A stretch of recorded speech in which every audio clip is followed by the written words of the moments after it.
Terima kasih Anda masih bersama kami di Liputan Metropolis. Pemirsa, selama Lebaran tahun ini, Basarnas melakukan siaga SAR khusus untuk mengantisipasi kejadian kecelakaan ataupun bencana selama Lebaran.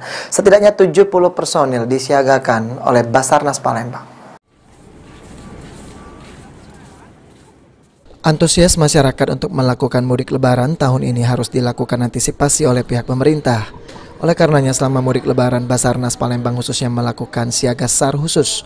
Siaga SAR khusus ini melibatkan 70 personil dan sejumlah peralatan yang ada dan disebarkan ke sejumlah titik yang dianggap rawan, yaitu Jalan Tol Palembang-Lampung, Tol Indralaya Palembang, dan di Bandara Internasional Sultan Mahmud Badarudin II. Menurut Kepala Basarnas Palembang, Heri Marantika, pihaknya akan melakukan pertolongan SAR terhadap pemudik yang alami kendala maupun kecelakaan saat mudik Lebaran. Kami Basarnas tentunya sudah memetakan apa-apa yang harus kami lakukan dalam kegiatan ini untuk membackup daripada sisi safety, sisi search and rescue-nya ataupun dari sisi SAR.